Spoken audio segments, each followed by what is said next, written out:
Saving money is one of the worst financial strategies you can follow. There, I said it. And before you click away, hear me out. Because if you've been grinding, cutting expenses, skipping the coffee, doing everything the experts told you to do, and you still feel like you're running in place, this video is going to explain exactly why. The hard truth is this: an average person saves between 3 and 5% of their income.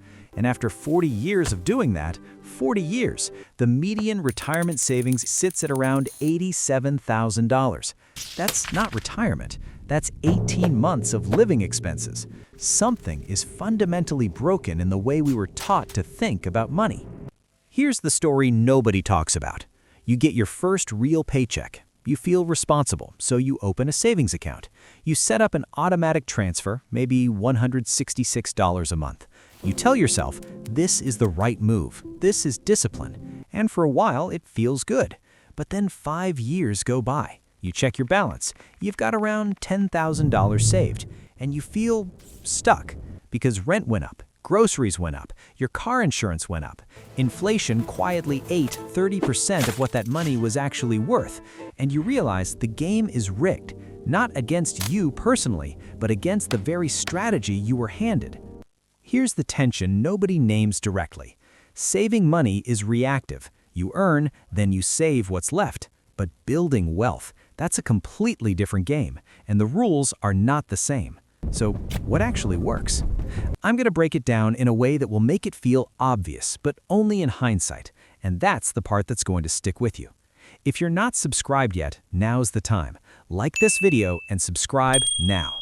What I'm about to share in this video and the ones coming will change the way you think about money forever. One more thing before we get into it. I'm not a certified financial advisor, and what I share here is education, not personalized advice. Every situation is different. What I'm giving you is the framework I wish I'd had at 24. Take it, adapt it to your reality, and always do your own research. Now, let's get into it. Point 1. Saving is a bucket. Investing is a river. When you save money, you put it in a bucket. It sits there. And if inflation is running at 4% and your savings account is paying you 1.2% interest, you're not protecting your money. You're losing it slowly, every year, without touching a single dollar. A river, on the other hand, keeps moving. It feeds other things. It compounds. $1,000 invested in a low-cost index fund, which is basically a basket of stocks that tracks the overall market, 30 years ago would be worth over $20,000 today, without you ever touching it again. The same $1,000 in a savings account, about $1,400. After inflation, you actually lost ground. Saving is not the goal. Saving is the starting line. But here's where it gets really interesting, because most people stop at that realization and they think, okay, I just need to invest. But that's only half the equation. Point 2. Your income is a ceiling. Your assets are the floor. Most people spend their entire lives trying to raise the ceiling. More hours, a promotion, a side hustle. All of that is fine. But here's the problem nobody tells you. A ceiling, no matter how high, still falls when you stop pushing it up.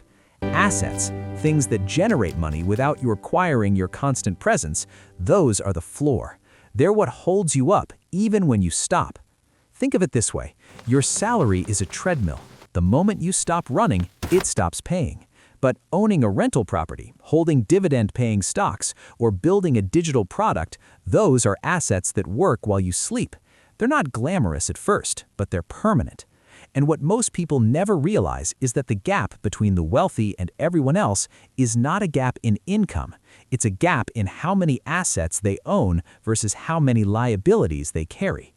Now, this brings me to the third point, and this one is the one people resist the most. Point 3. Your skills are the highest yielding asset you own. Not your savings account, not even your investment portfolio, at least not at the beginning. Think of skills as power tools. A hammer in the hands of someone who doesn't know how to build will create a mess.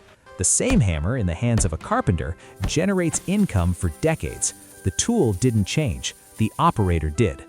A person who earns $45,000 a year and learns to negotiate, learns digital marketing, or learns to read a basic financial statement, that person doesn't stay at $45,000 for long. And the income delta, the difference between what they earned before and after, that's what gets invested.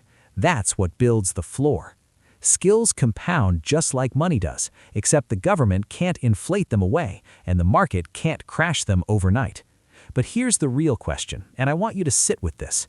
If skills and assets are what build wealth, why does almost every personal finance conversation start and end with spend less, save more? The answer to that is the part nobody talks about, and it's coming right now. Here's what I want you to actually walk away with. Saving money is a tool of scarcity. Investing in assets and skills is a tool of abundance.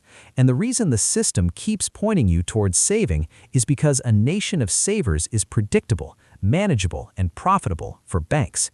When you deposit money into a savings account at 1.2%, the bank lends that money out at 7, 8, 9%. You are the product. Your discipline is their inventory. The wealthy don't save their way to wealth. They acquire assets early, develop high-value skills deliberately, and let time and compounding do the heavy lifting. The secret isn't a secret. It's just inconvenient because it requires a shift in identity, not just behavior. You have to stop thinking of yourself as someone who earns and saves and start thinking of yourself as someone who builds. Your 3-step starting point. Step 1. Open a brokerage account today. Not a savings account, a brokerage account, and set up an automatic monthly contribution of whatever you can realistically sustain, even $50. The amount matters less than the habit and the vehicle. Step 2. Identify one skill in your current field that commands higher pay. Then spend 30 minutes a day, 5 days a week, developing it. In 90 days, that skill becomes leverage in your next salary conversation or your next client pitch. Step 3. Track your net worth monthly, not just your savings balance. Net worth is assets minus liabilities. That number is the actual scoreboard.